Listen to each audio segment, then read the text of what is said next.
Uh, so let's begin. Assalamu alaikum.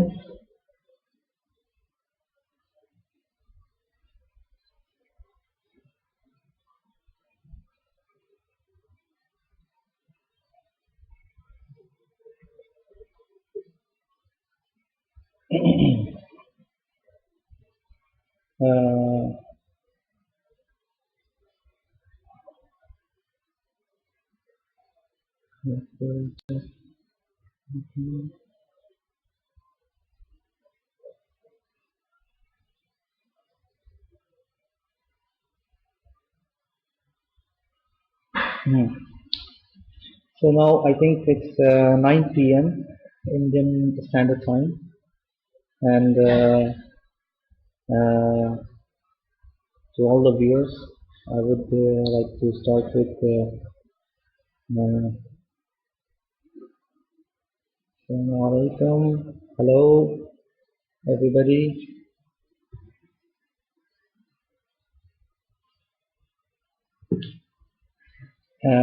So this is the live session 3 in the series of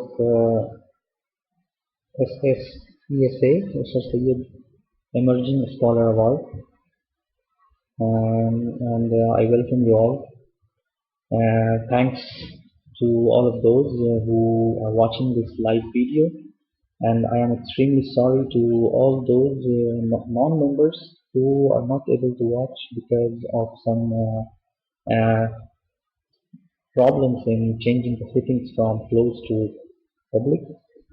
But in spite of this, I would first start with thanking Wasiqul Islam and Ali Muzaffar and the groups SSESA and the members as well to initiate this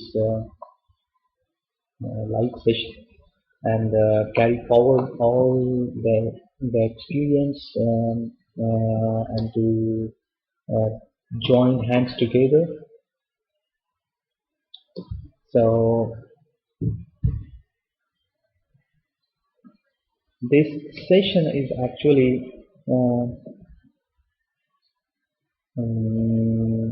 is mainly concentrated upon the higher studies regarding masters and PhD in like countries like USA and UK and Europe. So as we all know that the previous two sessions, which was uh, initiated by Ali Muzaffar, and then the second session was initiated by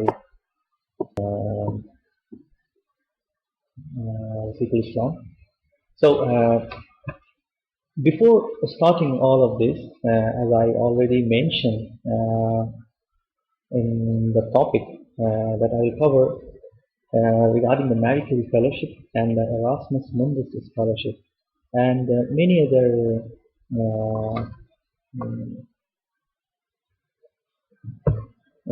topics that I would like to cover here. But the main thing before starting all of this is why we are organizing these live videos, and what should be the main motive. So the main motive is to share the experience, is to share all those paths that we have gone through to our newcomers, to the youngsters, and to all those who always want or who wanted to gain uh, the higher education in the countries like Europe, like US, like Australia, and the different corner of the world. So one way is to like we form a pool, we form a community where we share our experience, where we share what we have gone through, where we share what process did we take earlier to achieve at this position. And that's why the main motive, the main idea is to to share the knowledge, to spread the information, to just behave like a fountain, like a river, where the knowledge and the information and the experience should continue uh, from one point to another point, and then from another point to another point, and this way it will form a chain, it will form a link. Uh, So this is the main motive, and I propose all the alumni of Aligarh Muslim University. Uh, they they are ready and they are eager to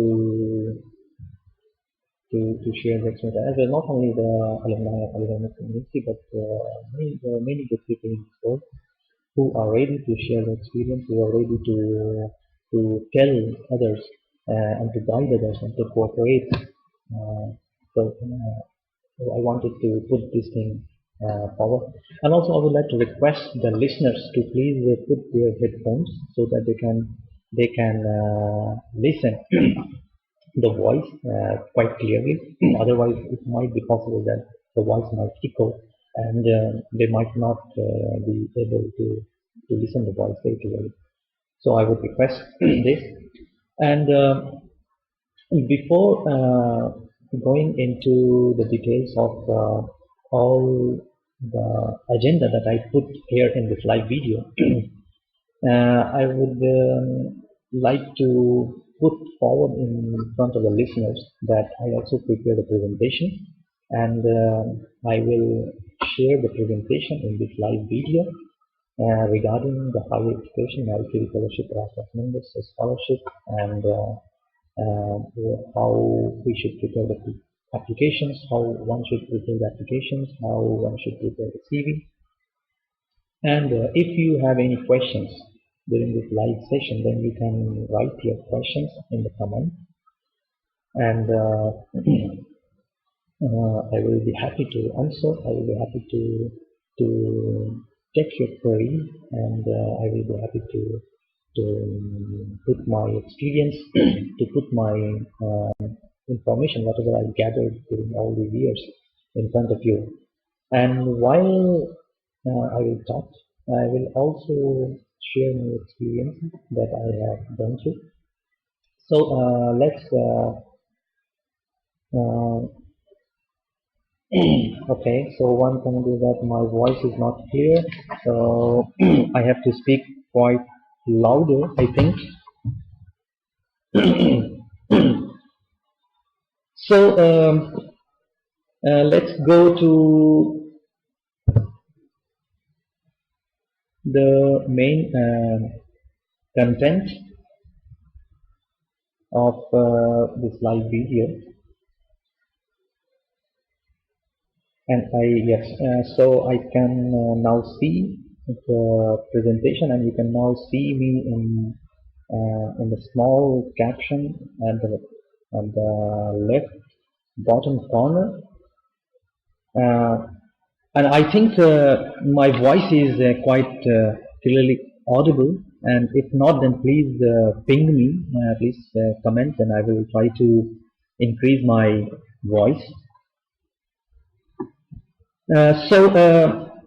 This session is mainly regarding for the Marie Curie Fellowship and the Erasmus Mundus.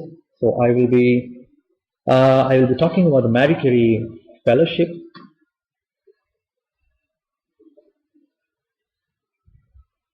So the contents of this live video are as follows: that our Marie Curie Fellowship, I will be talking about that Marie Curie Fellowship, and then I will talk about the Erasmus Mundus Scholarship. Then I will highlight upon the EURAXESS portal. Thanks, Sheikh Sajid. Now you can hear my voice. Then I will talk about how one should prepare applications, and then what should you include in the motivation letter, because motivation letter is one of the important aspects of your application when you are going to apply in the European university. Then the next point is about the Europass CV format, because many universities, they ask about this Europass CV format, and how you should build this Europass CV format. I will also cover this topic in this presentation or the live video. And then the TOEFL and the IELTS, how much are they important? What are the other alternatives that you should look for? And then about the GRE, are they really important for the European universities? and how much financial support are they going to provide, what do they cover, and at last who can apply. And simultaneously, I will also share some of my experience and the process that I have gone through it, and the applications that I prepared, all these things. So, Marie Curie Fellowship is a well-known, is a prestigious fellowship of Europe, and this fellowship is named after, as you all might know, that it was named after the French and Polish Nobel Prize scientist Marie Curie, and this Marie Curie is actually pronounced as EU Marie Sklodowska-Curie Actions. So it is named as MSCA in abbreviation, and the main aspect of this fellowship, Marie Curie Fellowship, is that it supports researchers at all the stages of careers. So this means that it is for the PhD, the postdocs, and those who are research scientists, even those who are even professors, like they spent 20 or 15 years of their life doing research, they can also apply for this funding, for this Marie Curie Fellowship. So the point is that it supports researchers at all stages of careers, and those stages of careers start from like when you finish your masters and then you are ready to enroll into PhD, then you should look for this Marie Curie Fellowship. So we have this fellowship is for the doctorates, for the PhD who want to get PhD from the European universities. Then we have those, we call it as experienced researcher, to those who already qualified the PhD, and they are called as experienced researcher. Then we have highly experienced researcher. So these all kinds of researchers are integrated into this Marie Curie Fellowship. One of the important and one of the good points of this Marie Curie Fellowship is that there is no such bar on nationality. So any citizen of any country or any from any origin, whether it's from Asia or Africa or Australia or United States, North America, South America, they all are equally eligible to apply for this Marie Curie Fellowship. And there is no such bar that you have to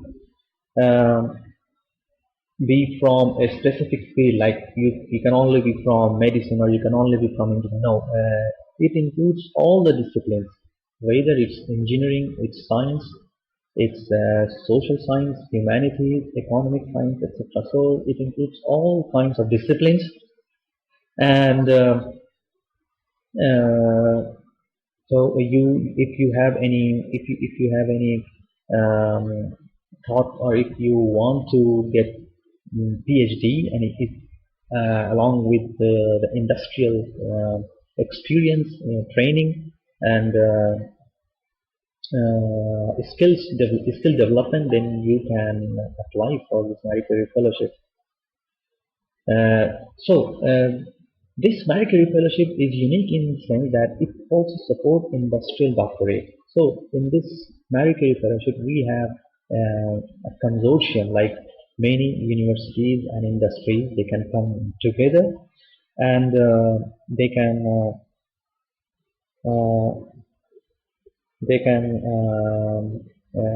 collaborate, and they can establish after establishing a consortium, they can select the researchers to give them the doctorate. So it's a kind of a handshake between the academic and the company, academic and the industry. For example, the project that I belong is a multi-terminal DC offshore grid wind DC grid for offshore wind platform. And in this Marie Curie project, we have 5 universities and 6 industry partners. So this gives us the opportunity. Uh, so I have a question right now from Haris Ahsan Safdari. Is research publication necessary at master's level in India to apply for PhD in European countries? Surely, Haris, I will answer your question right after finishing this slide. So just wait a few more minutes. Uh, so I was talking about the collaboration between the academic and the industry.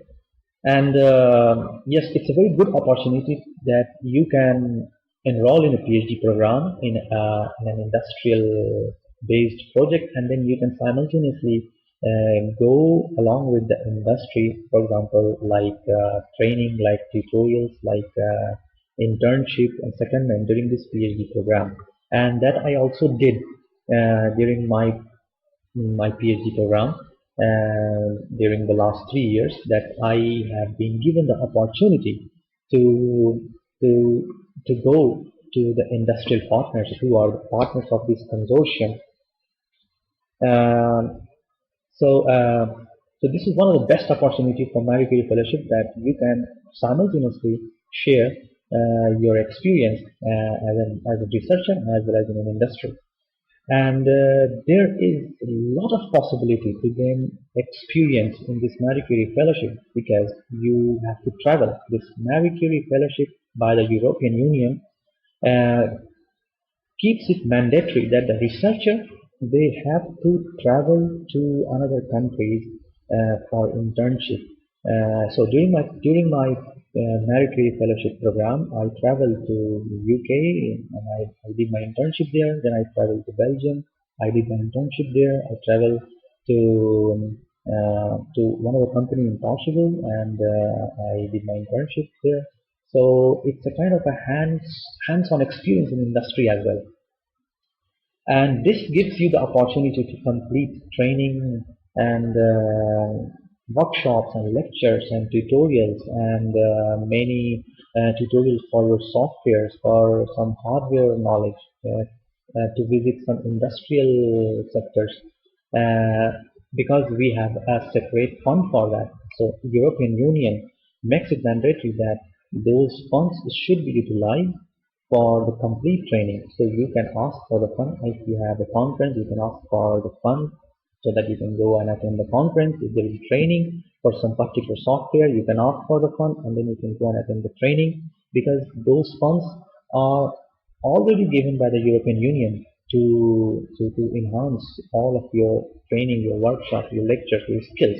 So it actually makes you concrete, so that your employability can be enhanced and your career opportunities can be in a better way.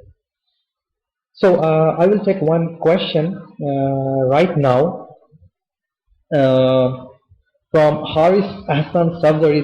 Is research publication necessary at master's level in India to apply for PhD in European countries? Surely, Haris, thank you for the question. And yes, it's very good. It's very good if you have a publication either in an international conference or a national conference or even one journal, if you are able to publish. Because now I see that students from many other countries during their masters, even in bachelor, undergraduate, they publish papers.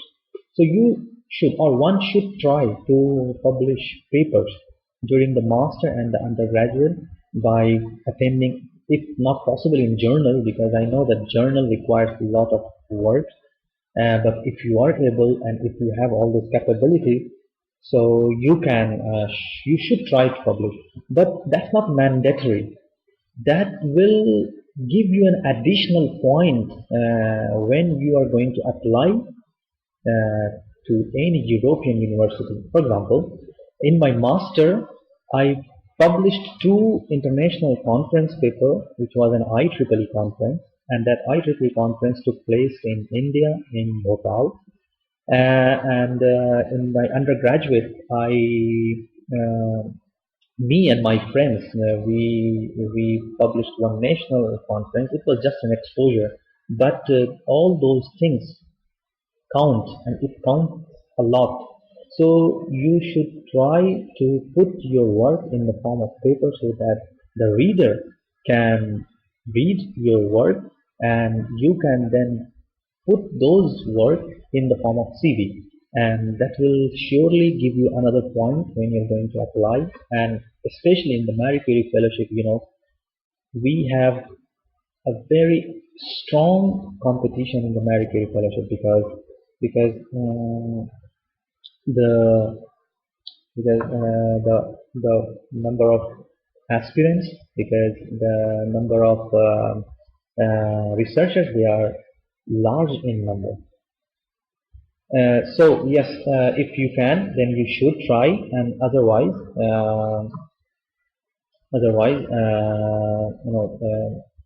if you have another thing that you can present in the CV, that's also very good. So another question is from Anam Zahra. TOEFL or IELTS, which is the best one to choose along with GMAT? So I suppose, Anam, you are trying to go for MBA, because then I think GMAT is mainly required for MBA, and yes. Uh, so are you able to listen the audio clearly? Can you please ping, because I'm not sure about the audio quality.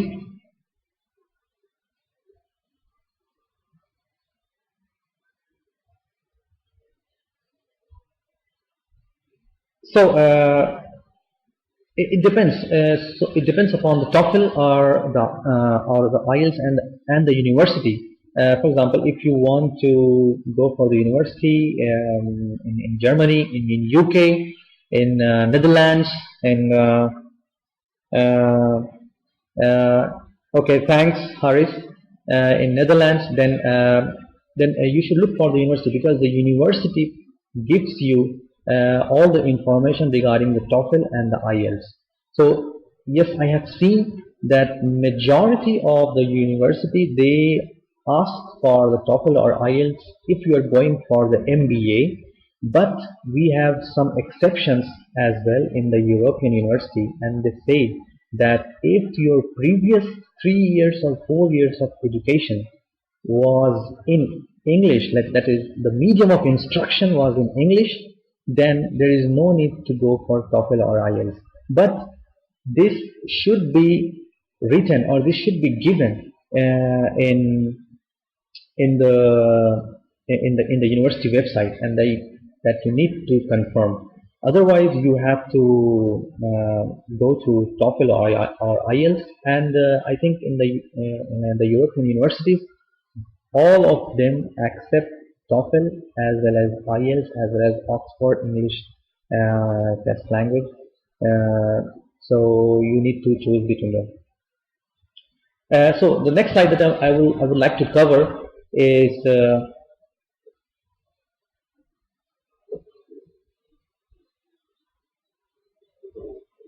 about the Marie Curie Fellowship. So I have given the link about the Marie Curie Fellowship. So all the Marie Curie vacancies, all the Marie Curie positions you can find through this link, which I have shared right now on the slide. So if you go to this link, you will find all the present Marie Curie position. So Marie Curie Fellowship works in this way, that the university who wants to hire researchers for some project, they have to first write the proposal, and they will submit the proposal to the European Union with the defined tasks, objectives, and milestones, and the defined topic. And then the European Union, they will accept the proposal. So it's a very competitive proposal. After acceptance only they will publish the vacancies, and you can find all those vacancies, all the accepted proposals on this link about the Marie Curie actions. So even if you search or if you Google Marie Curie actions, then you will find the website where you can find all the positions.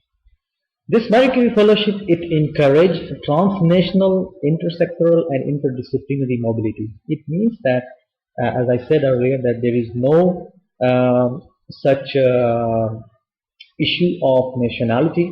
You can be from anywhere, from any country, any citizen. If you are qualified enough and if you are really eligible to go for that fellowship, then you should apply. And they encourage transnational mobility. That means that a researcher from India, a researcher from China, from Australia, from US, they can apply and they can come to this fellowship. It's also intersectoral and interdisciplinary in the sense that there are many projects that invites application from different disciplines, either from mechanical, then electrical, then biomedical, then chemical. So we have interdisciplinary and intersectoral mobility.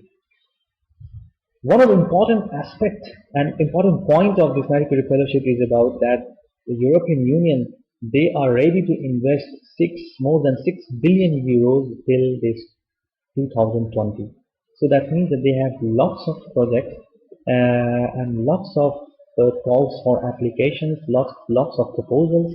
They are ready to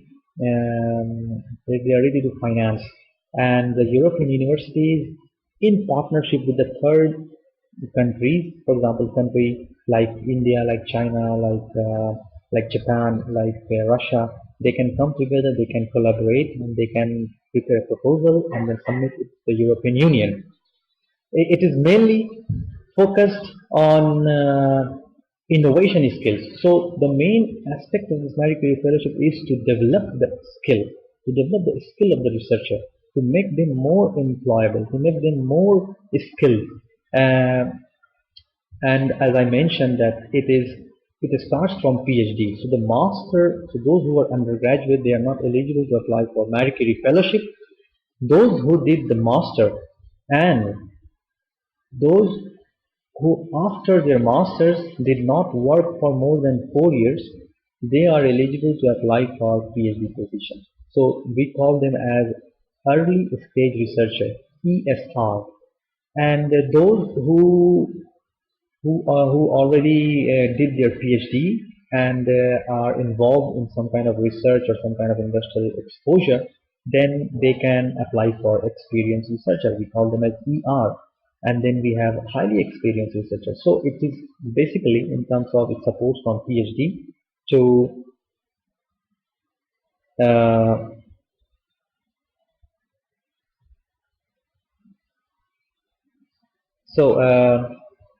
and then I have given another link, which is this link, the second link. In this link, you can find every information regarding this Marie Curie Fellowship. So now, at the bottom of the slide, you see there is a picture which says that supported by Marie Curie Actions Research Fellowships. This is a clip from the main page of Marie Curie Action. So here you can see, you can find all the vacancies, that is all the research position, by filtering jobs with the means of country and the field. So you can choose country where you want to apply for PhD, apply for postdoc, apply for highly experienced researcher, and also the field. So you, while filtering your criteria, all the jobs, all the vacancies, all the research positions presently open at that time will be visible to you.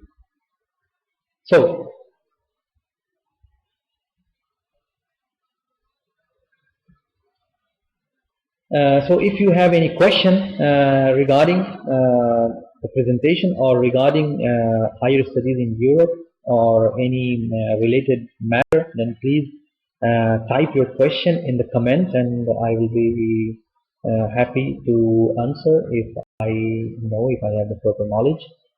So, talking about the Marie Curie Fellowship in continuation, Marie Curie Fellowship is divided into 4 categories. So, we have ITN, so you can see it's called as Innovative Training Network, and this Innovative Training Network, I belong to this Innovative Training Network. In this Innovative Training Network, actually many universities and the industry, they come together, they form a pool, they form a community, and they write a proposal together. And after writing the proposal related to some project which can impact the society, for example, my project that deals with the renewable energy. So after writing the proposal, they divide the work into different categories. We call it as work package, and then they decide about how many researchers are going to hire for their work packages. So what does it offer? Surely it offers a very high quality of research, training, and the development of skills that can be done through intra-European travel or international travel, or traveling abroad, or attending some workshops, some tutorials, some lectures, some soft skills development, some software skill development or hardware skill development that you might need in order to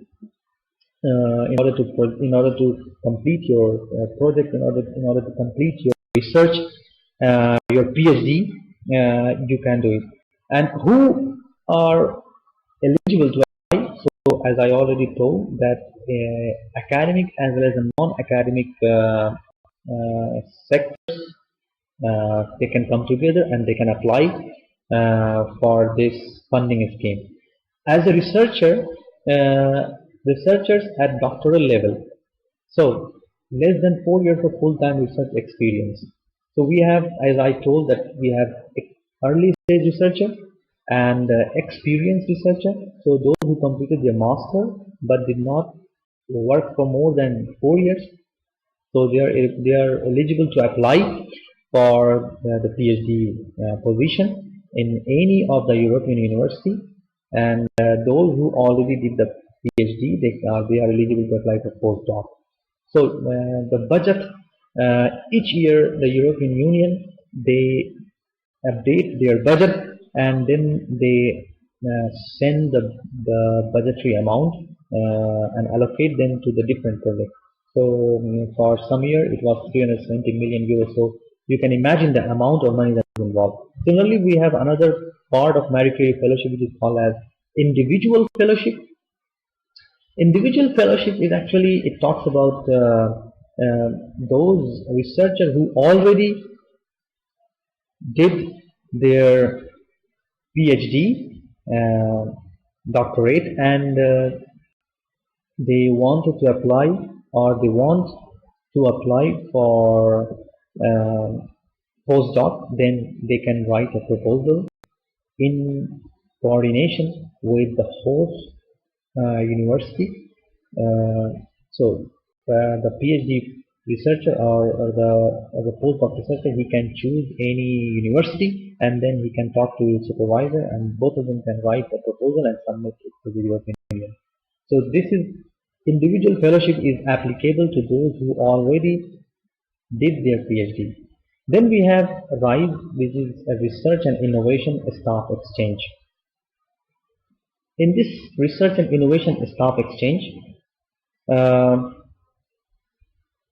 even the staff members of some university, they can come together and they can start mobility, and they can travel to some universities to do their research, and they can collaborate with the different universities. So it's basically a kind of a mobility program where the staff members, they can go and visit some academic university, and they can do the research in coordination and collaboration with some other European universities. And then we have COFUN, which is a regional and national as well as international program. It is for both researchers at doctoral and postdoctoral level.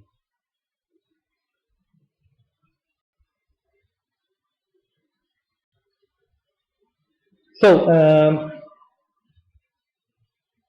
I belong to the ITN, which is an innovative training network, and the project name is Multi-Terminal DC Grid for Offshore Wind. And this project deals with the renewable energy, and the project is funded for.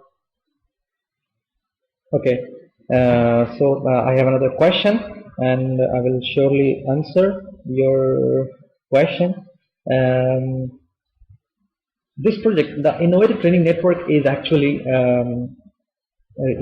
funded for 3 years.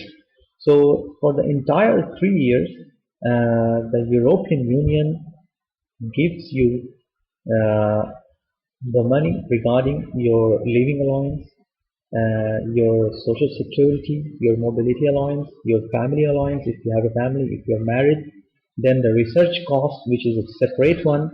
For example, if you want to go to conference, if you wish to attend a workshop, if you stress upon some lectures, if you want to buy any software, if you want to get some training skills, some skill development related training, then you can ask for the money from the project, and the project will surely fund you, and with the consent that that conference, workshop, lecture, and all those research related thing is actually beneficial for the project. So I was funded for 3 years in the Innovative Training Network, and this Innovative Training Network actually consisted of 5 universities and 6 industries across all Europe and China, one from China, and we were doing research in the field of high voltage DC grid and in connection with the offshore wind platform. Then we have individual fellowship. Individual fellowship is actually given for 2 years, 2 to 3 years. It depends upon the global individual fellowship or for the local individual fellowship. In this MSCA, this Marie Curie action, actually, when a researcher is selected, then he is not selected as a student, but he is selected as an employee of that university or that organization or that company or that SME. So he will work as an employee. That means that an employee in Europe has an employment contract. So you're all 3 years of ITN or 2 years of individual fellowship or 2 or 3 years of co-fund will be counted as an experience, because you will have an employment contract. And it's similar with me. I had an employment contract with the university where I belong. So my University of Porto, is actually involved in this Marie Curie funding program, and I am the employee of Marie Curie Actions of University of Porto. Then the European Union covers your monthly living allowance, and it depends upon the country. So in Europe, we have countries like Denmark, like UK, which are costlier, and the countries like Spain, Italy, Portugal, and some other Baltic countries are less costlier. So depending upon the country, the living allowance is actually decided, and that is decided by the country factor. Then it covers also the social security. So when you are working as an early stage researcher, doing your PhD in any university of Europe, in any organization, in any company of Europe, for example, in my project, the companies involved are Alstom. Now it has become GE. Then it was one SME from Spain, another company from Portugal, which is FSF.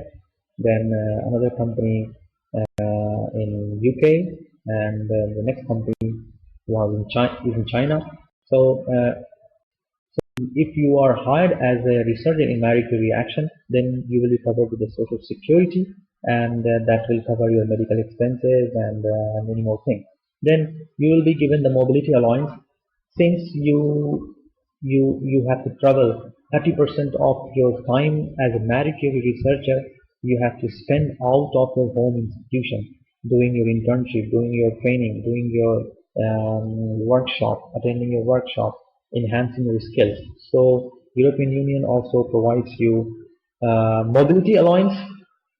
Then the European Union also provides family allowance.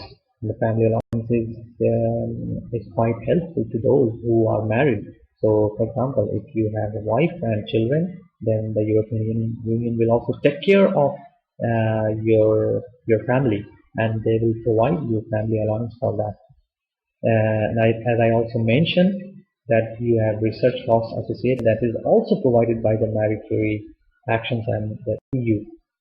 Then I have also given another link, which is at the bottom of this page, where you can go and you can find everything about all those programs of Marie Curie, which are Innovative Training Network, Individual Fellowship, RISE, co-fund, and their detailed instruction. So I will take one question from Haris. What should be the content of first mail to be written to potential PhD supervisors in European universities asking for PhD position? Most of the time there is no reply of mail from professors. Okay, thanks, Haris. This question is really very important, and I'll tell you my experience that I spent 3 years writing emails to the professor since my master, and yes, of course, majority of the time there was no any response, or there was no such kind of response, because they didn't have any project, or they or they were not interested in the proposal that I wrote. So yes, you should, or anybody who is trying to contact a potential supervisor, I will advise him or her to continuously contact the potential supervisor in the field of your choice, and the content should be like this. It should the email should not be very lengthy, and neither it should be too short. Otherwise, you will not be able to give a proper picture of your interest and of your zeal to proceed towards a PhD or postdoc. So you have to cover your brief biodata. For example, what have you done? What kind of educational qualification have you achieved? Then you have to quickly talk about some achievements in 1 or 2 lines, and then you have to talk about your research idea and how you are going to accomplish that research idea, and why do you need it. So you have to focus on some of the achievements, for example, your paper, for example, your project, your master project, your undergraduate project, your GPA or CGPA or CPI, whatever, or the percentage, and uh, you have to also talk about your industrial experience, if any. And do not forget to attach your curriculum vitae CV, and as well as your research proposal when you are sending your email. And do not be tired of sending email. If you want to get this position, then please continuously send it. I myself have I myself sent it continuously for 3 years, even when I was doing my masters in IIT Delhi, and then I traveled to France for my Erasmus. There also I contacted many professors. Then I came back. Then I also But I was trying to contact all the professors from around the corner. So I think it might have answered your question, Haris.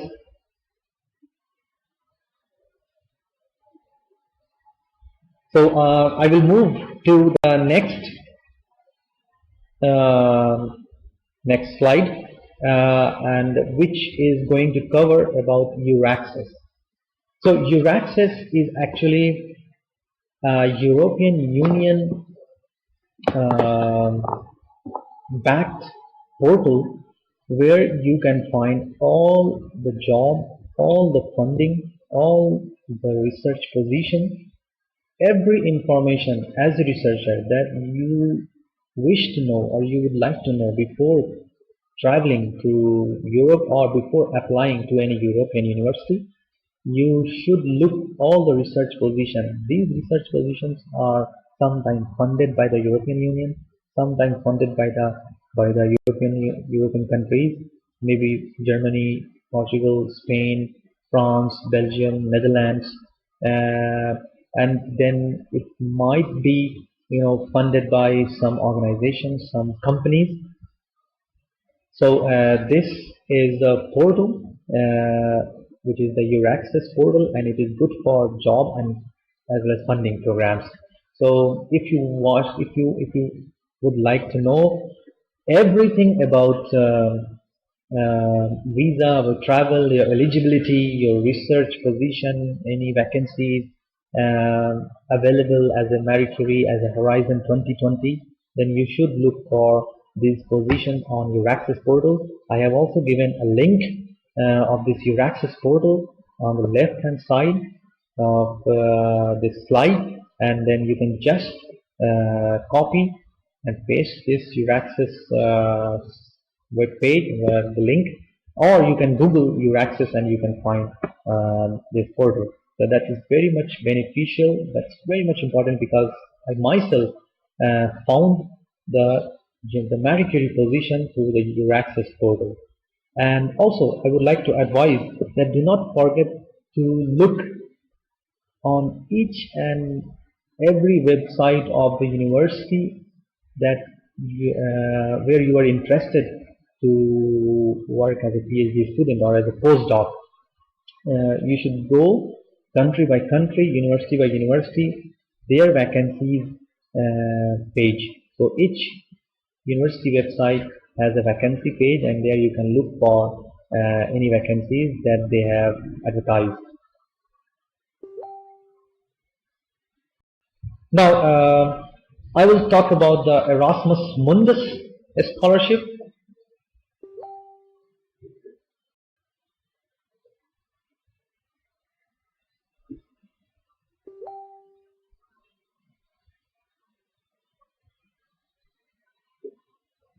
Yeah.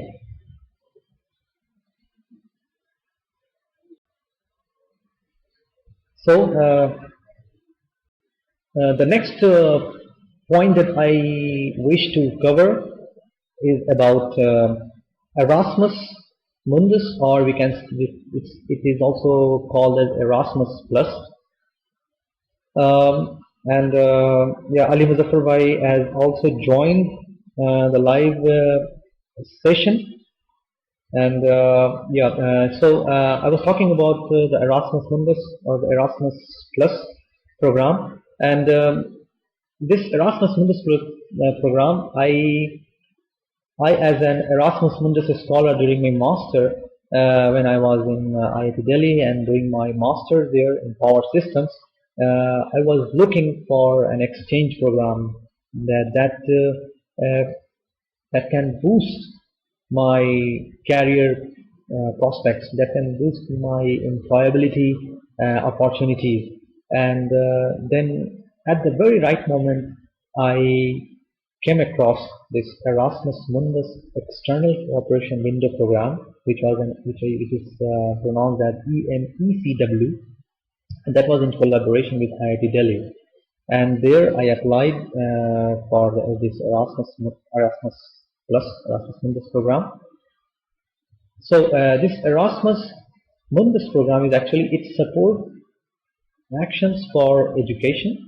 So if you want to get a full degree in undergraduate studies or in masters or in PhD or in postdoc, then you should look for the Erasmus Plus program. Then it also gives and provides training. The training in the sense that if you are a researcher or if you are a student at master level or an undergraduate level, then you can also apply for an internship in different university organization companies in Europe. And as well as it also covers youth and sport. So those who are in the sports field or who are very much interested in sports, for example, sports technology or something related to sport physiotherapy or how to develop some kind of sport in some region or in some country, Erasmus Plus also funds those programs. So it's very good. It provides a very good opportunities to students. So those who are undergraduate, masters, PhD, postdoc, staff, either they are as assistant professor, associate professor, or professor.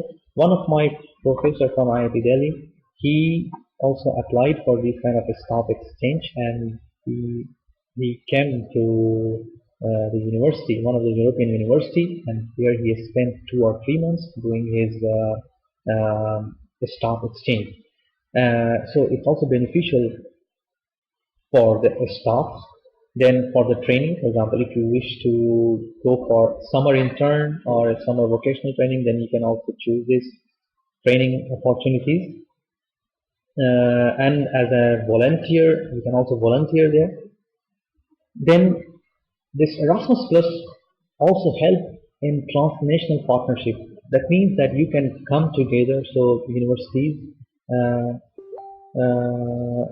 from Europe as well as other third countries like in India, in China, in Brazil, in North America, South America.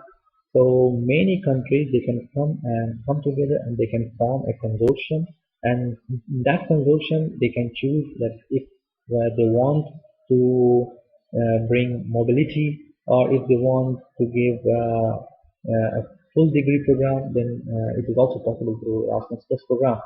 And it also helps in exchanging culture, tradition, then language, and so such kind of cooperation, such kind of mobility is possible in Erasmus Mundus.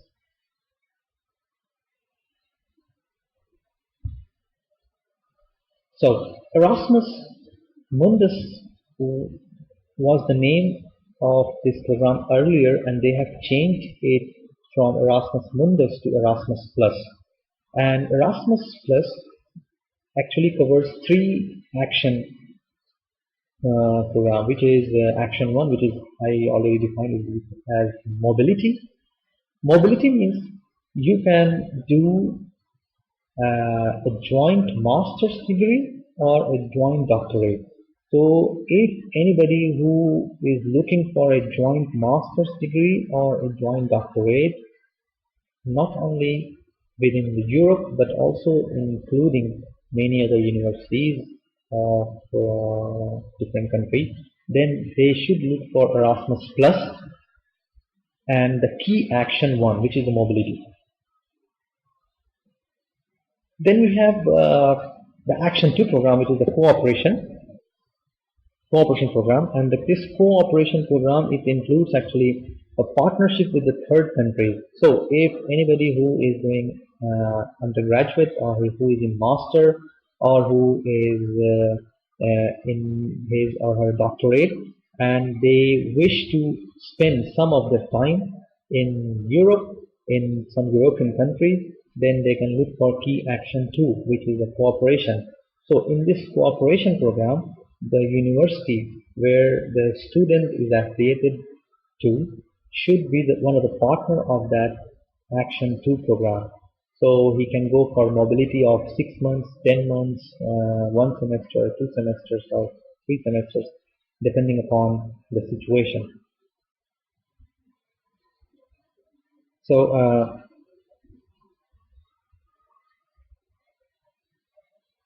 So that's great. And then we have key action 3, which is a policy. So I have also given some links uh, regarding the Erasmus Plus program.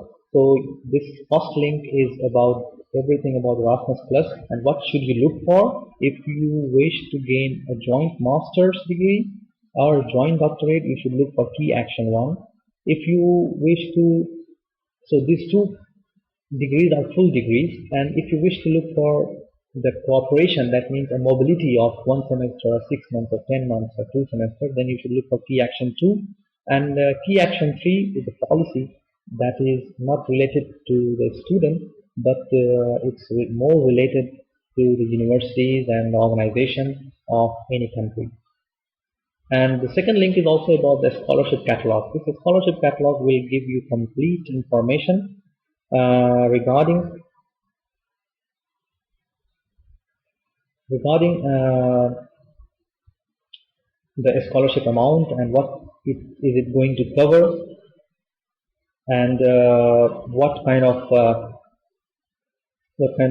scholarship are they going to provide. So during my Erasmus Plus, I wish to share my experience here. The Erasmus Plus program, which was Erasmus Mundus during my master 7 years ago, it was named as India for EU, so India for European Union, and that was the first Erasmus Mundus External Cooperation Window program that was initiated by the European Union. So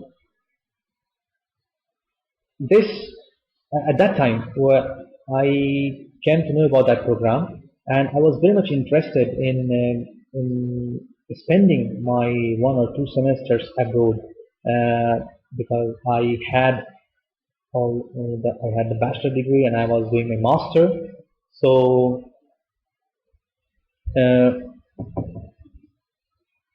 at that time I applied for the position and I prepared my application. So I prepared my CV, and the scholarship demanded the CV in the Europass CV format. And before that time, I never knew. So I have another question from Syed Mudassir Hassan. So I think this group is now public because I can see some non-members. They are also able to post the comment. So you can go and you can check that whether it's public or not. So I have another question. So if you have any question, you can just write the question in the comment. And the question is, what will be the first step if we willing to do our MTech from European country or Western country regarding all the 8 type of scholarship and all that? Yeah. So Mudassir, thank you very much for this question. I understand your concern, and that's why I prepared this slide come live video, which I think will be very much beneficial not only to you but to many others who wish to or who wants to know more, about all these scholarships. So, so the first step, if you want to do your master from European University or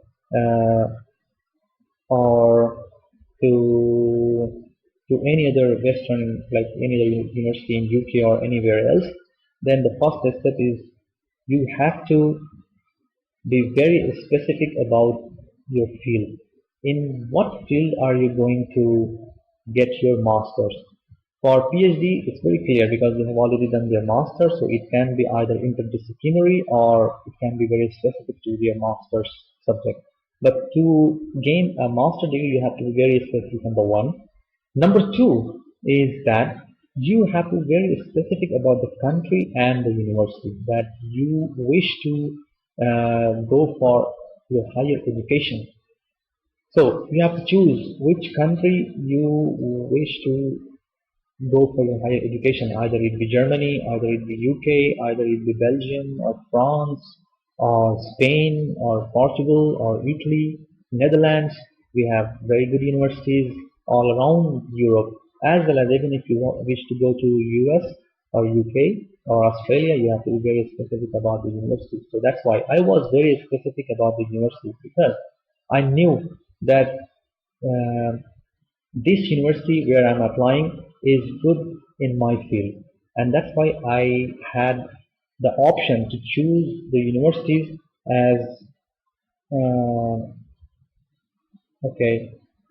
Uh, I chose the university because I knew that the university, which was the Grenoble Institute of Technology in Grenoble, France, that university is very good in electrical power engineering, and they have very big good names. So that's why I chose the university. Although the medium of instruction was French, but for that I I struggle. I learned French language, and also the Erasmus Mundus. They also provided me the French internship classes, and nothing, not even a penny from my pocket. They funded for my French language, they funded for my French internship, they funded for my French classes, and they also funded for the school fees, then the monthly living allowance, then the travel allowance, that means to and fro flight tickets, then the insurance amount, everything. So I need not to pay, or whosoever is going to apply for this Erasmus Plus program or Marie Curie fellowship, they need not to pay even a single amount of money from your pocket, a single penny. So that's very important. So you have to be very specific about the country, about the university, and about your area. So if you are going for the master, then you need not to worry about the supervisor. But if you are going for the PhD, you have to be very specific about the supervisor, about his position, about his experience, about his previous publications and his knowledge, his community. You have to take care of that, because sometimes you have to know prior. You should have a prior knowledge about your supervisor if you are going for a PhD or a postdoc. So Mudassir Hassan, he is okay. I can understand. So you have to choose your field. Since you belong to information technology, you can choose communication engineering. You can choose um, software engineering, or you can choose informatics, or some kind of high frequency waves or signal propagation or signals and systems. So you have to be very specific about your field. In what field do you feel strong? So I have another question from Salman bin Kashif. Uh, what would be the typical profile of a successful applicant in both Marie Curie and Erasmus fellowships? CGPA, projects, publication, test score. Okay, Salman. Yeah. So one thing is that no one should worry about that if he or she has got a CGPA of 9.8 or 9.9, then only he or she can go for higher studies and avail the scholarships like Erasmus Mundus or Marie Curie. It's not like that. Yes, the score does matter, but it does not matter at every time. There is mark for the score, but there are scores for other thing as well. For example, your extracurricular activity, it also involves your marks and scores. For example, your project, uh, is your project more relevant towards society, towards energy crisis, towards water problem, towards social impact, towards this era of Internet of Things, towards this era of artificial intelligence, or towards humanities, or towards economic crisis going on in today's world.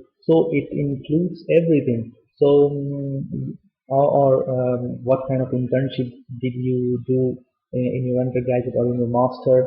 Um, how did you spend your summer? So yes, CGPA of course has meaning, but yes, even if it's average, then no need to worry. Of course, you should try to achieve um, more and more knowledge, more and more information. Information and knowledge is the only thing that I will suggest, or I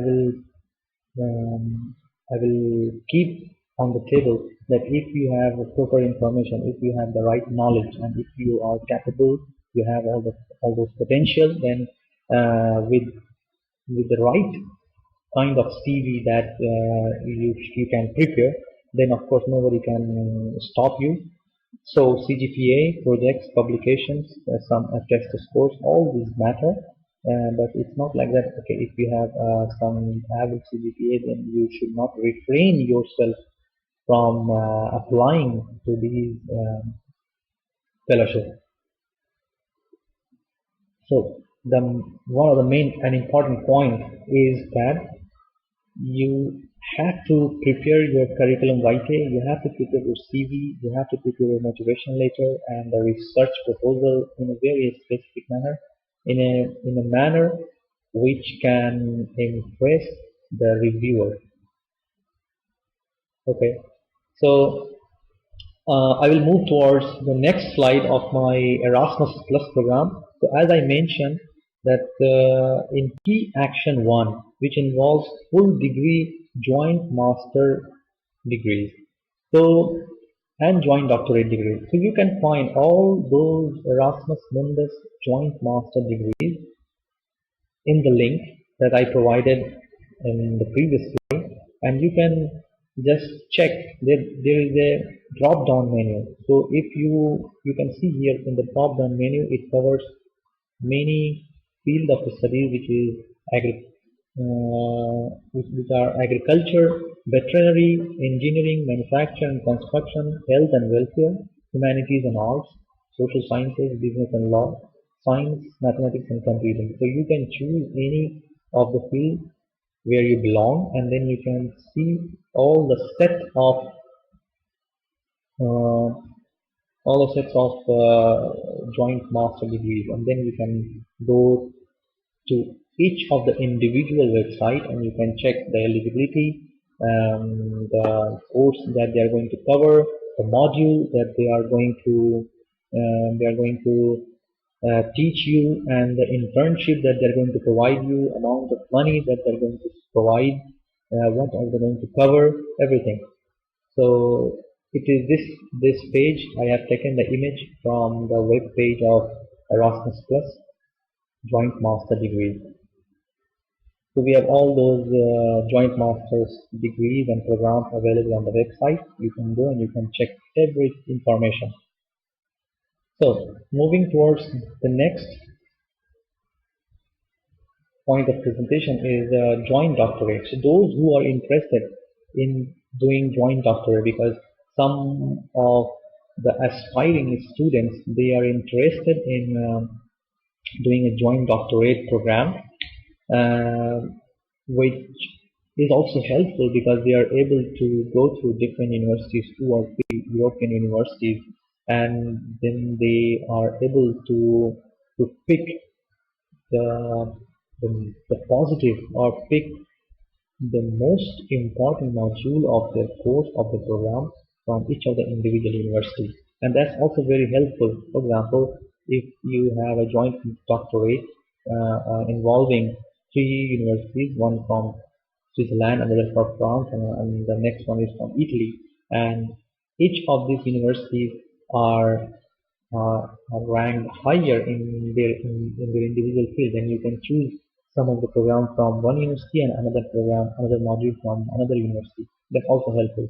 And so you can also find the joint doctorates information from the same web page in the key action 1 of Erasmus Plus program. So we have uh, another list, which are engineering, humanities, social sciences, business and law, science, health and welfare, agriculture and veterinary. Okay, so you can also look into this. So before preparing your application, you have to write a consistent motivation letter, and then you have to prepare your CV focusing on the things that you want to highlight it to your reviewer. You want to highlight it to the coordinator of your host of your home institution or the host institution or the coordinator of the project. So you have to be very specific regarding your educational background, regarding your professional background, regarding the skills that you developed, regarding the projects that you did, regarding the technical skills, the soft skills, and the extracurricular activities, regarding achievements, regarding some test scores, uh, regarding languages that you already know and that you are learning. All these are very, very important. So it has to be very elaborate, and that I will cover in the next section of this live video. In the next slide, the next coming slide, is how one should prepare the CV.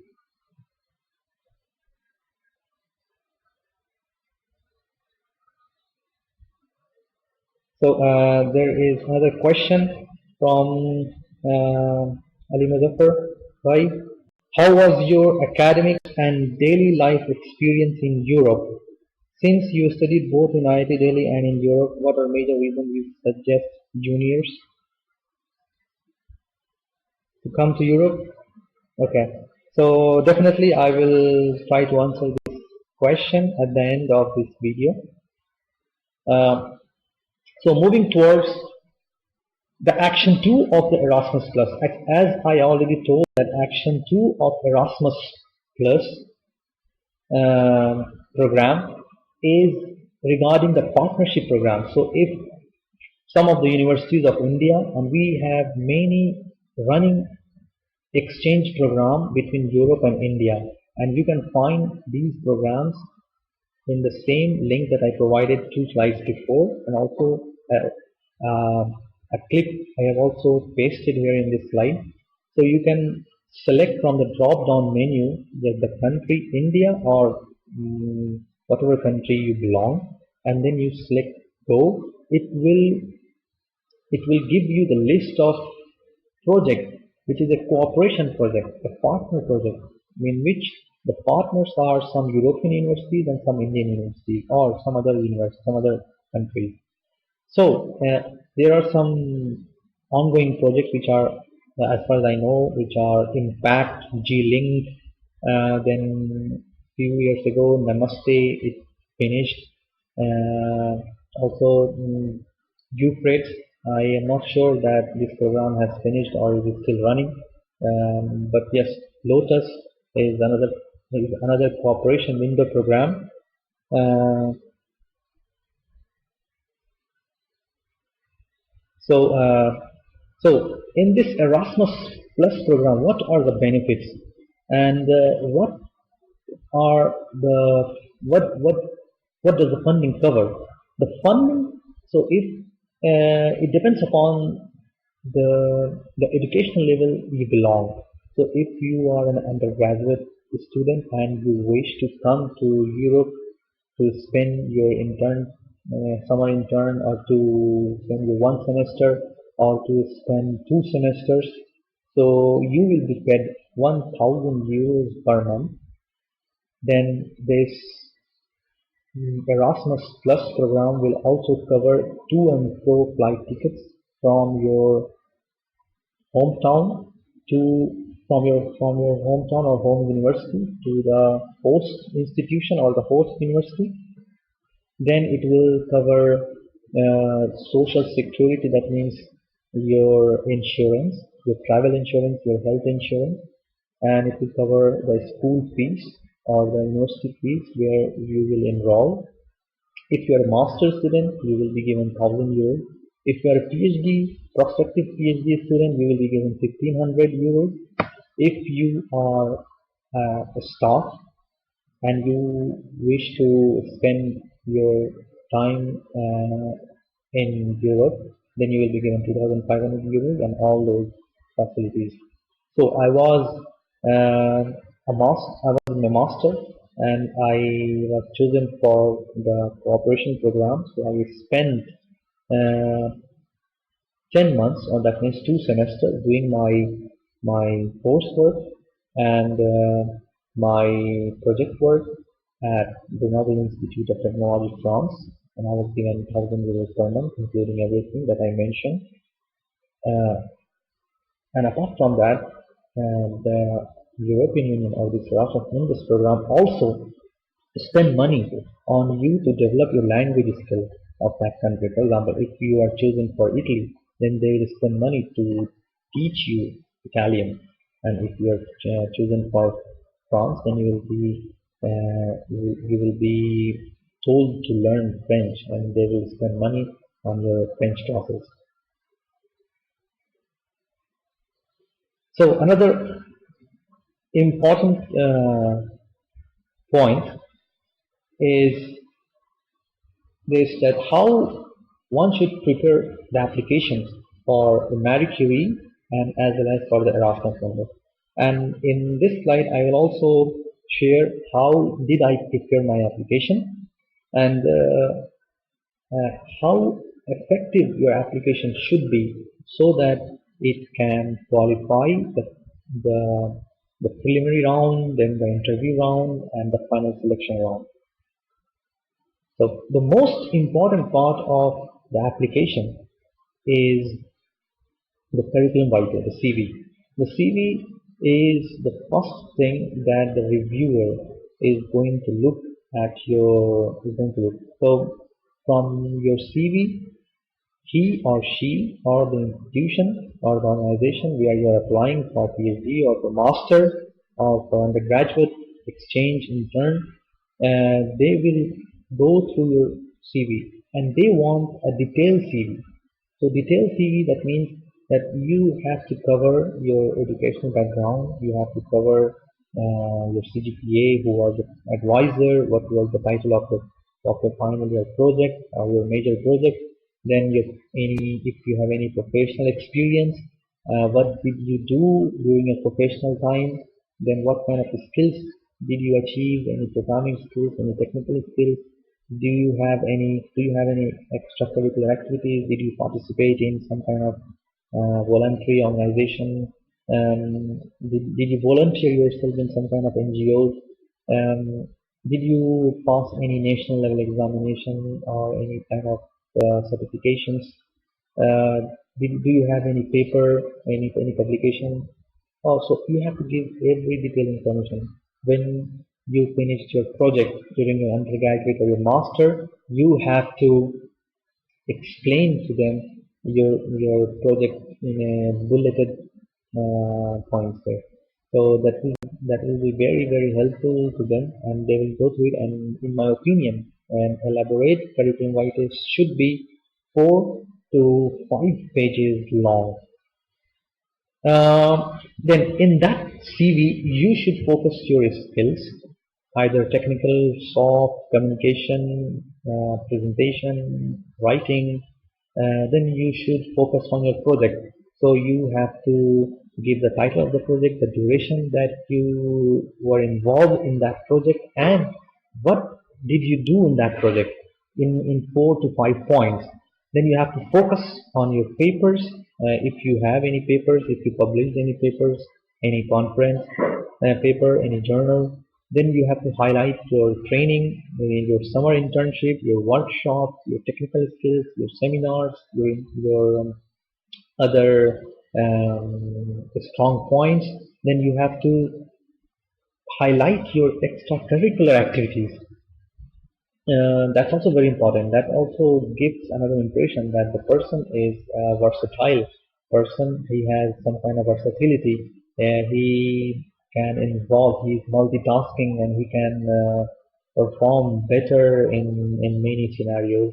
And then you have to pull the attention of the reviewers of your post-institution on your awards, honors, medals, any leadership qualities that you have shown, any event that you have conducted. All these constitute an elaborate CV. So you should not neglect even your smallest achievement that you think it's so small. No, you have to focus on that even smallest achievement, because that might be small in your eyes, but that can be a kind of a good achievement in some other eyes. So you should not leave, in other words, you should not leave any stone unturned. Then the second part of this application is that tells about the motivation letter. So motivation letter, you have to write a clear motivation letter, and this motivation letter should not be more than 2 pages.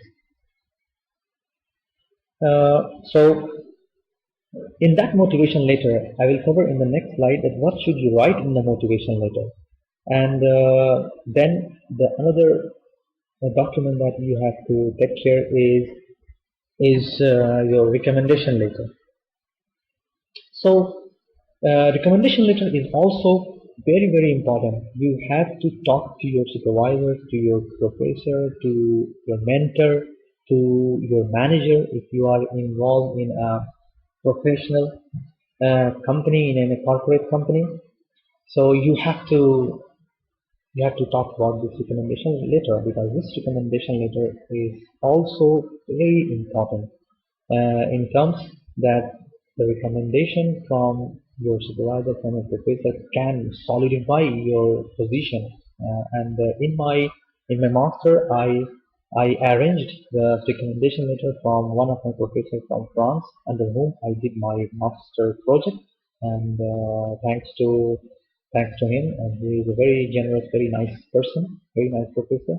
And another recommendation letter I managed from my professor at IIT Delhi, and another professor from Aligarh Muslim University, as I did my bachelor BTech in electrical engineering from Aligarh Muslim University, and +2 from the same MU. So this recommendation letter is also very important, and that also plays a very important role. So when I submitted my application in Marie Curie Fellowship, when I submitted a detailed CV of 4 to 5 pages long.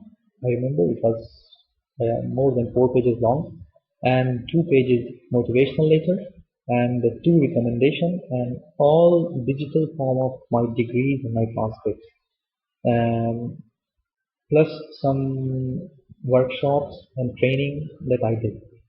And in my CV, I strongly focused on my awards and honors that I achieved till that time.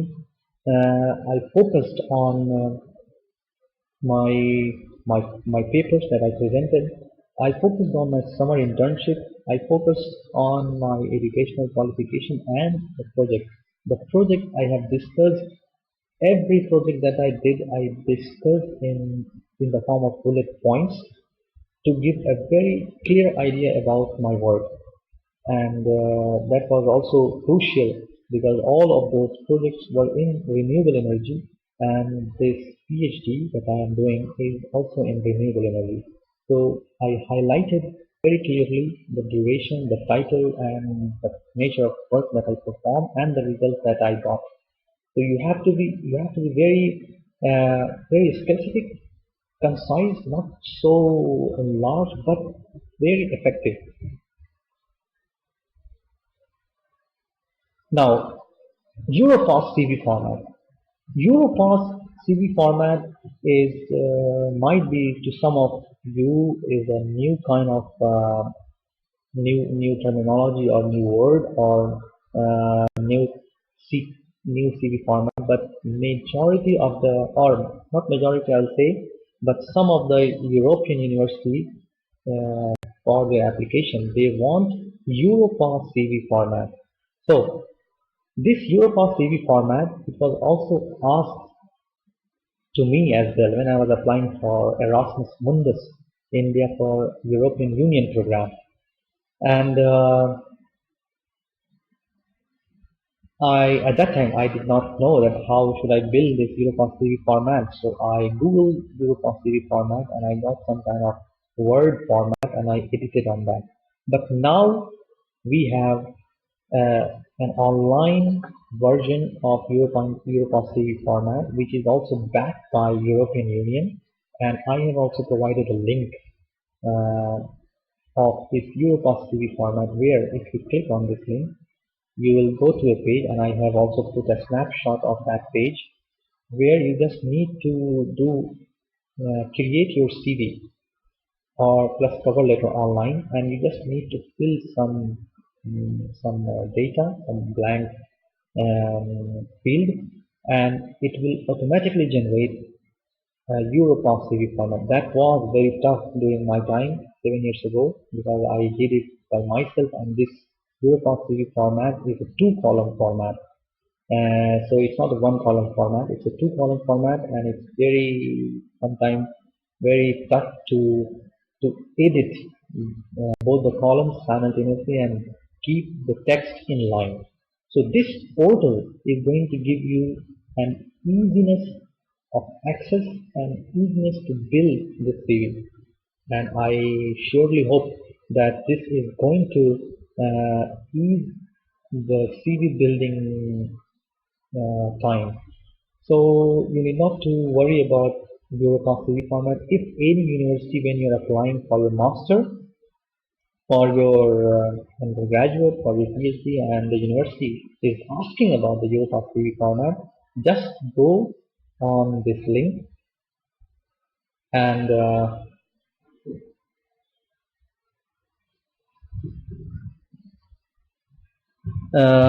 I got a message that my voice is not audible. Uh, can you please confirm that is my voice clearly audible or not?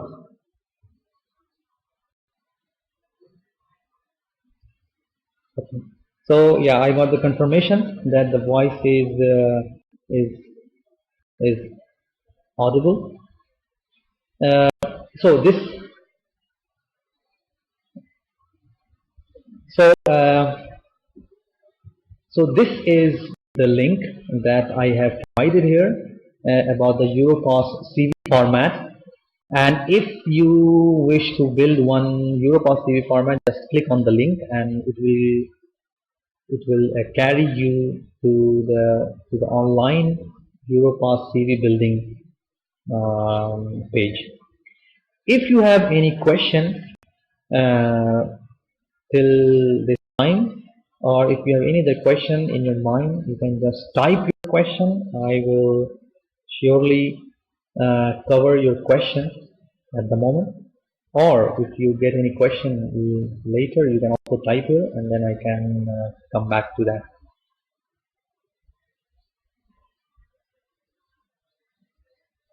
Yeah, so the French university, they asked me about the Europass CV format, and I built the Europass CV format at that time. But to you, it's now easy, so you can go directly. Now, motivational letter. So in this slide, I will cover motivation letter, which is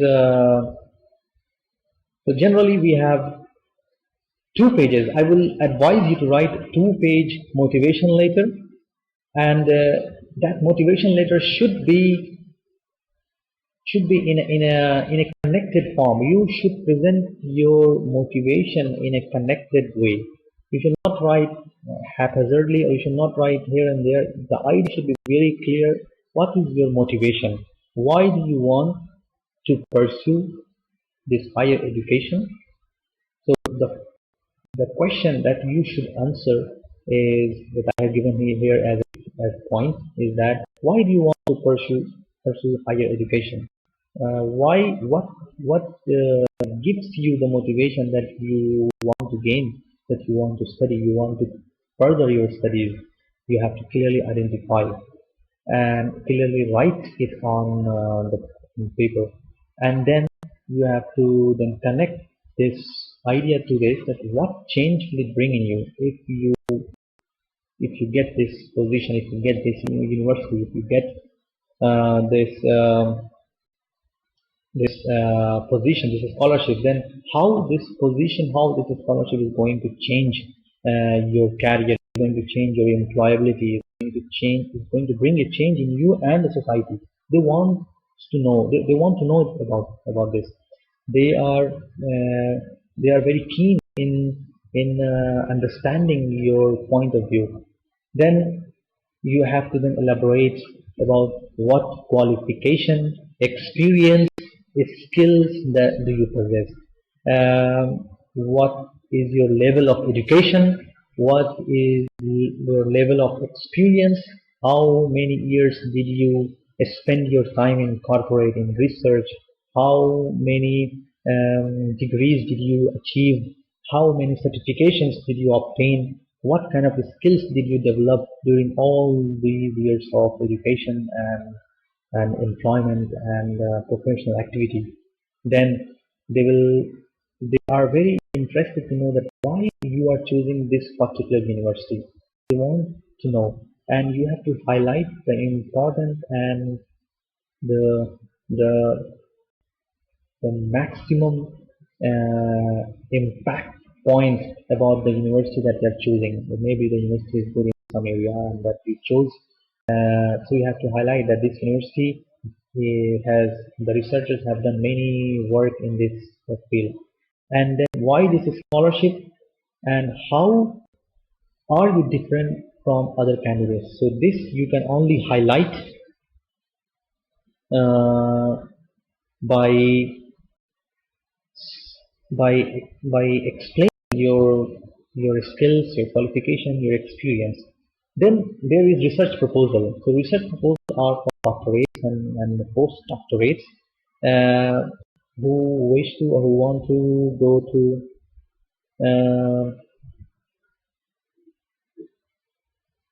who want to for the PhD and for the postdoctorate position.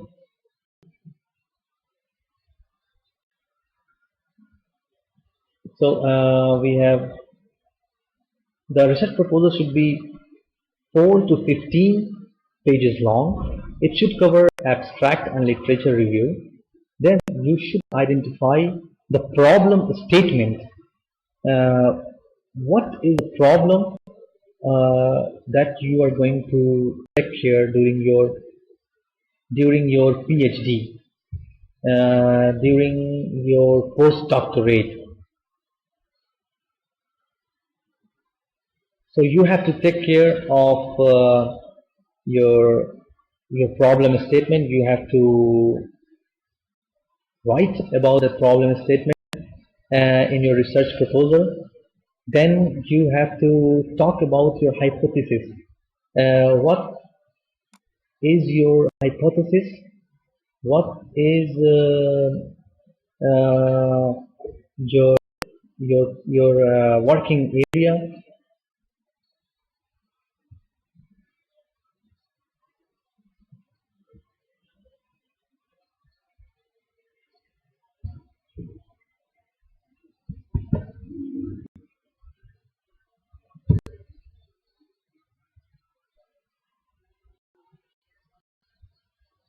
Okay. So now objective of your study, the research methodology that you are going to opt during your PhD and postdoctorate, you have to also identify and you have to clearly write it. Then the method and the analysis that you will do and the bibliography. So this is very important when you are going to present your motivation and your research proposal. So you have to take care about the number of pages, the length of both of them. Motivation letter, it should not be more than 2 pages, and research proposal, it should be between 4 to 15 pages. And the points that I have covered, if you try to include all these points, then I think it will be very important and very helpful. Now, the another section is about TOEFL and IELTS and also GRE. And one of the questions that also was asked by Anam, it was about TOEFL and IELTS. So in Europe and in European university, it depends upon the field of study. So if you are choosing engineering, if you're choosing medical, MBA or economics or some social science, then the university may or may not ask for TOEFL and IELTS. So it, uh, so if there are some universities which don't ask for TOEFL or IELTS, and they say that if your previous education, 3 or 4 years of education, was done in English, the medium of instruction was English, then there is no need to go for TOEFL and IELTS. But if you have TOEFL and IELTS, then it will be much more beneficial to you. It will be much more helpful to you. So you should try to give or to appear in TOEFL and IELTS, because it will expand, it will broaden number of universities where you can apply. But if you don't have TOEFL and IELTS, then no problem. You just ask the previous university um, to give you a certificate which states that the medium of instruction of this university is English. And I think some of the European universities, they accept these kinds of certificates.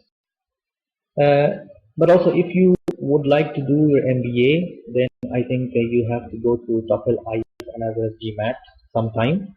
Uh, Regarding GRE is not so important in European university, but if you have GRE score, then it's also good, but it's not mandatory, because I have never seen GRE required for any engineering studies. So I have also given some TOEFL and IELTS score. If they require, then you can, like if you have a score between 85 to 100, then it's very fine. If IELTS score is 6 or above, then it's also very good. And if you don't have any score, then you can show the proof of previous study when it was in English. So GRE is also important.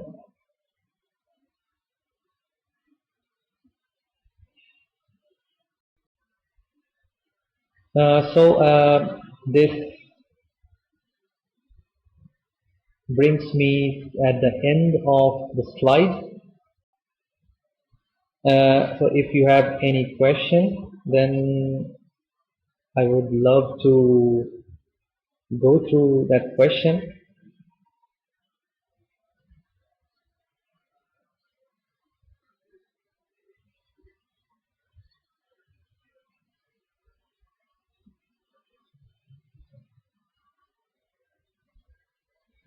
So I will take Ali Muzaffarwai's question, that how was your academics and daily life experience in Europe since you studied both in IIT Delhi and in Europe? Uh, Thanks, Muzaffarwai, for this question. Yes, the experience was really awesome, because I did as I already told, my Bachelor of Technology from Ali Muslim University, and then my Master's from IIT Delhi, and then exchange program in France. So these three universities were at that when I was taking this Erasmus Mundus scholarship, and when I was going through my master program, then all three universities are entirely different in the sense of research, in the sense of studies, in the sense of course module, in the sense of research environment, education environment, and these all universities are unique in their field. So my daily life experience, it involved like one experience was to learn French, and initially since it was the very first time that I came out of India, it was a kind of a procrastination. It was a kind of some kind of um, hesitation in me. But slowly, as I started integrating myself with the society, with the French society, with the French culture and the French language and the French cuisine, and that helped me a lot. So I came to know about a different language, different culture. I spent my time, and that helped me to broaden my ideas, my perspectives. My thoughts became global, and my my point of viewing an idea or any concept has become like it changed. So Aligarh Muslim University provided me the platform to to raise my head, to think big, to fly uh, from the bottom to the horizon to a certain different level. And then ideally it added some more qualities and skills in me. And then the French university, it was another awesome experience. And that's why whatever experience that I gained during all these time, I am here to share those experiences, to share the knowledge and the information that I contain, that I have in me. And I will always try to bring out my experience to all of you guys, so that uh, you can run towards your goal more easily. Your path can be more easy. Uh, your field of opportunities can be more broad, and that's why the experience are really different, and it really counts to me. Uh, and the other question is that what are major reasons you suggest juniors to come to Europe? Uh, I will definitely suggest the juniors, the aspiring students, the aspiring doctorates and postdoctorates to come to Europe, because Europe has lots of very good universities. We have universities in Switzerland, which is EPFL, École Polytechnique Fédérale de Lausanne, and then we have ETH. We have many universities in Germany, many TUs, technical universities in Germany, in Belgium, in France. We have many national polytechnic. In Portugal, we have University of Porto. Then we have ISEP and ISP Lisbon, and medical colleges and faculty of economics, social science. We have many good universities, and the European Union is here to help those aspiring students in terms of money, in terms of finance, in terms of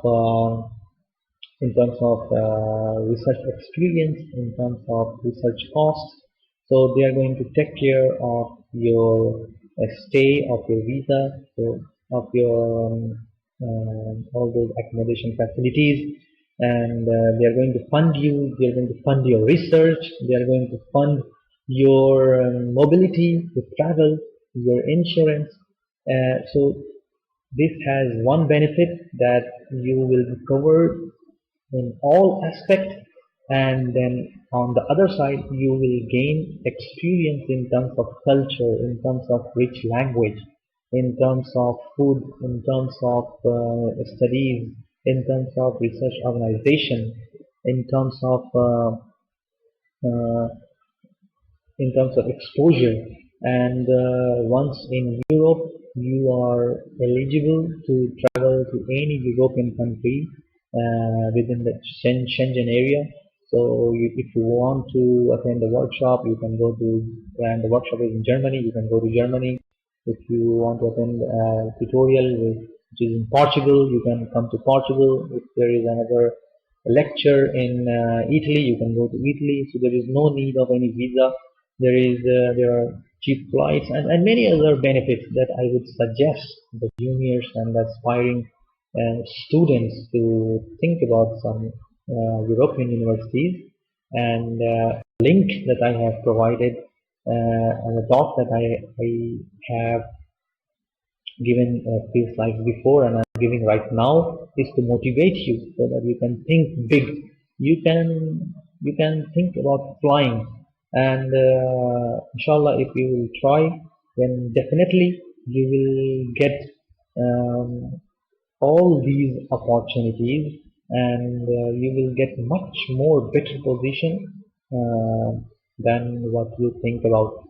So I wish you that this uh, that you get success, your future, you get your future endeavor. It should be, and I wish that it gets much better.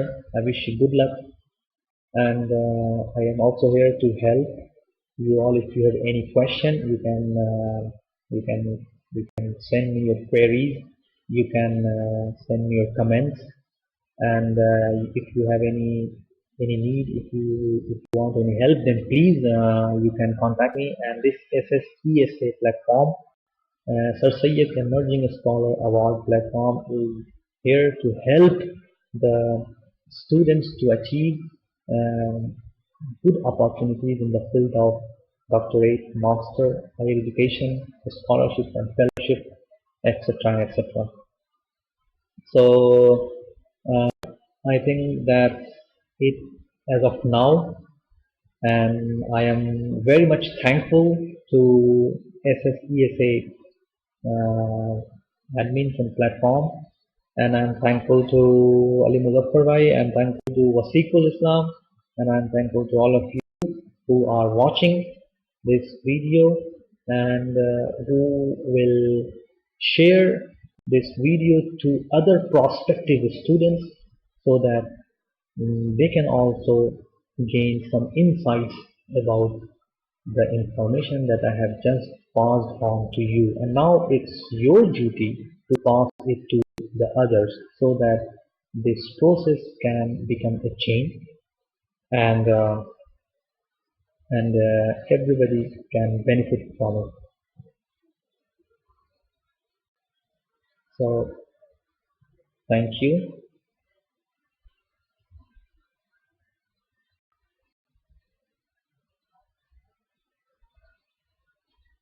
So I'm going to end this live video, and thank you very much.